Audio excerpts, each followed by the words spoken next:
I came across a cartoon recently that for me summed up this tangled relationship between religion and science. There were two dinosaurs standing on a cliff overlooking the ocean. And off in the far distance, sailing away, was Noah's Ark. And one dinosaur looked at the other one and said, "Oh shoot, that was today?"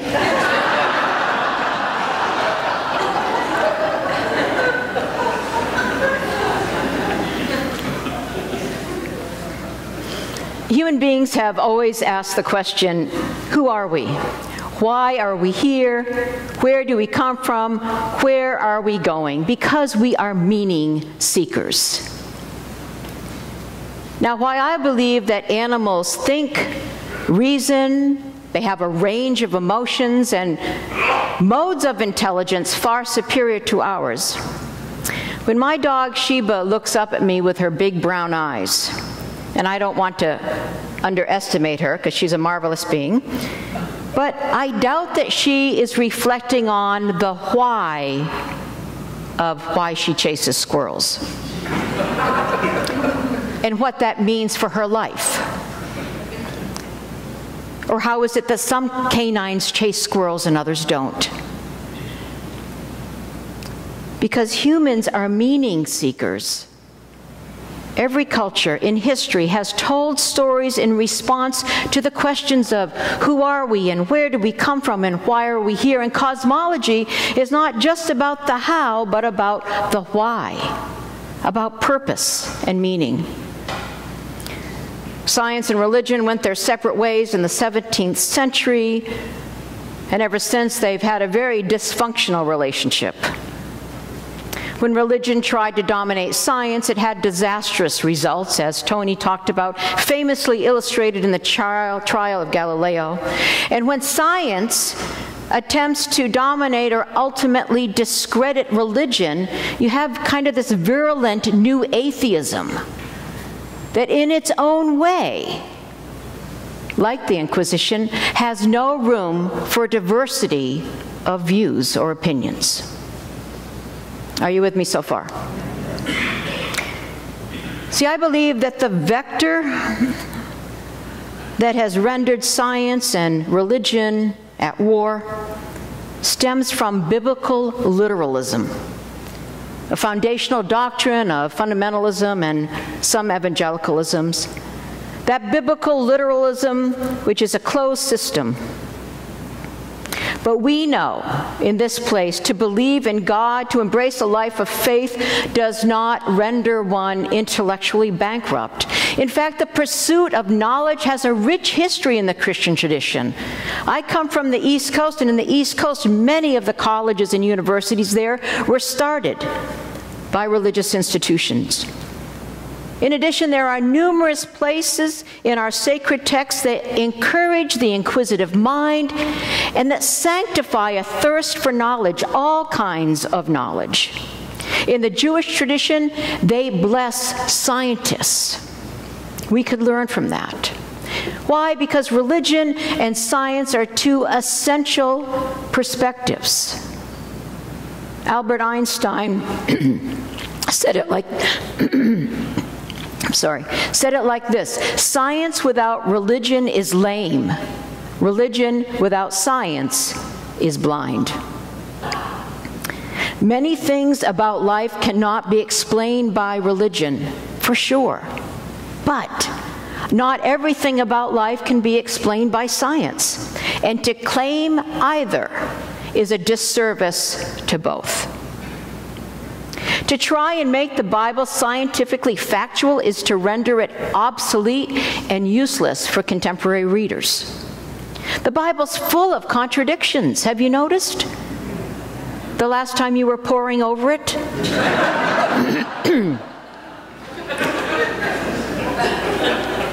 It's meant to be. Why? Because it's written over centuries with multiple perspectives. It's written in a time when all that could have been seen with the universe was with the naked eye.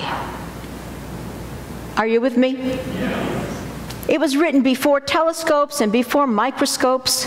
The mystery of the universe is not explained in the Bible, but it is acknowledged in the Bible. The infinite mystery is extolled in verse, in poetry, in prose, not in data. It is subjective, not objective. It is story, not laboratory.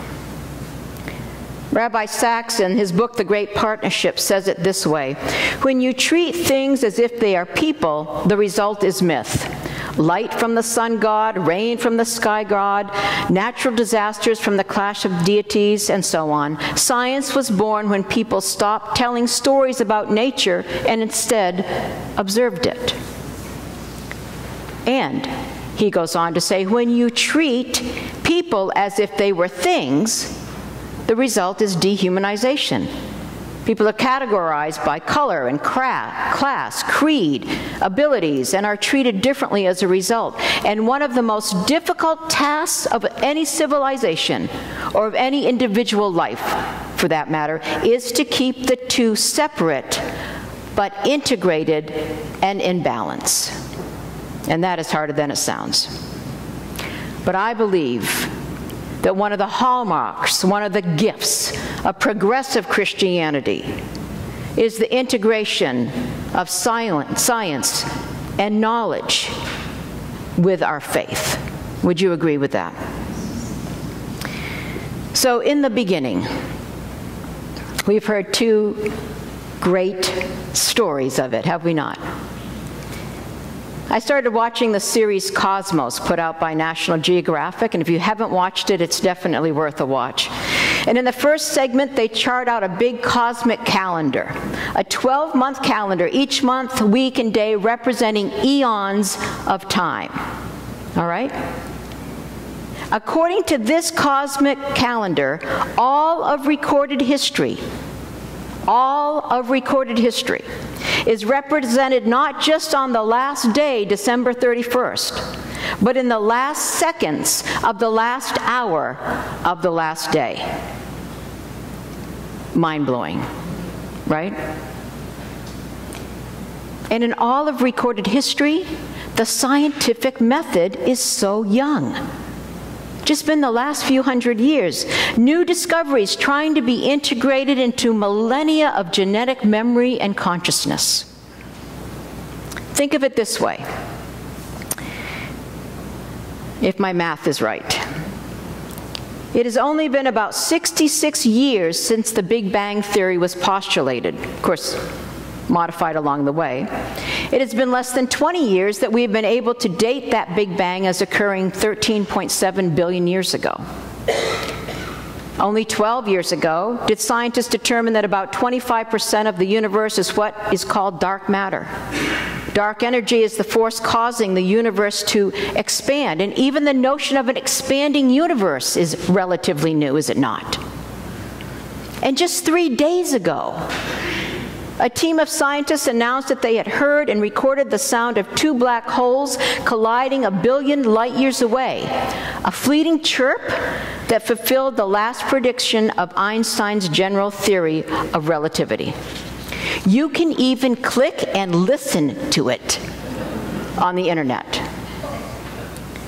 Now surely, the writer, whoever it was, of the book of Genesis never imagined that in any shape or form, nor did many of us, even growing up, imagine that that would be possible. In the beginning, some physicists have come to the conclusion, stay with me here, if the universe had unfolded 1/1,000,000,000 of a trillionth % slower, the gravitational force would have been too great and the universe would have imploded. If, however, the universe had unfolded 1/1,000,000,000 of a trillionth of a % faster, matter would have escaped the gravitational pull and the cosmos would have been flung apart before anything could happen. Does anyone here really understand that?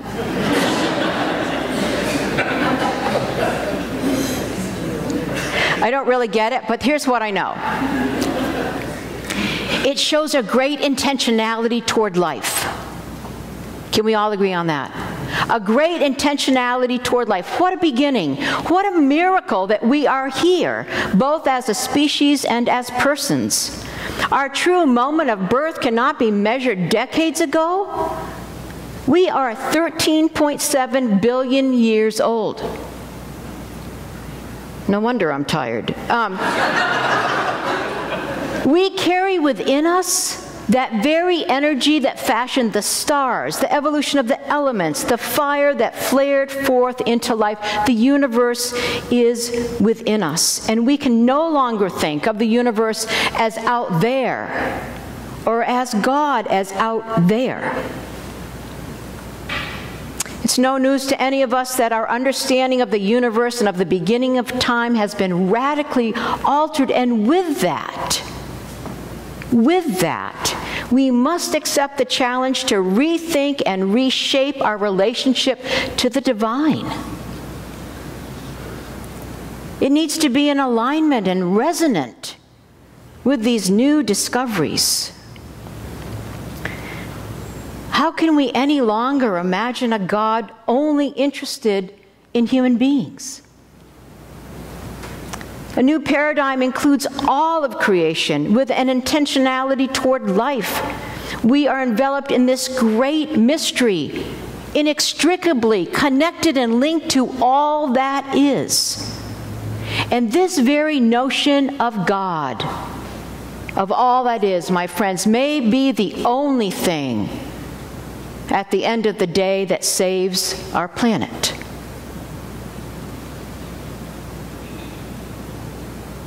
Do I believe in God? Yes. But I do not believe in the God often described in religious settings. I believe profoundly in the incomprehensible holy mystery that animates my life and all of life. Am I a Christian? Yes. But I am not a Christian the same way Ted Cruz is a Christian.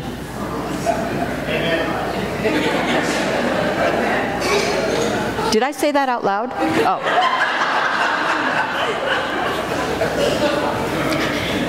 At some level, there's nothing that science has discovered thus far that is incompatible with the depths of the mystical Christian tradition that I embrace. Progressive Christianity integrates discoveries from research and science because the Bible is not taken as a literary document, as a literal document. It's not taken as a science book or a psychological book. It is a book full of wonderful stories about people trying to understand their relationship with the divine. It is what we gather around to have sacred conversations about how we should live in the world. In the beginning, the phrase, so simple with its familiarity, but so profound. And unlike my dog Sheba, we possess the capacity to reflect and to make choices on behalf of the whole, which we know is all interconnected. At the end of the day, no news to you. I'm a theologian and a mystic, not a scientist. The world makes sense to me because things have meaning.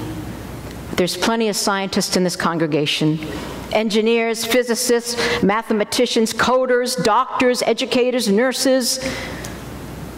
But what I hope to do over these next few weeks is to open a deeper dialogue between faith and science for the purpose of expanding and re-examining and renewing and reinvigorating and re-firing up our own spiritual lives. I hope that together we can forge a spiritual path marked by awe and reverence and connection, inspired by faith and by science. May it be so, and amen.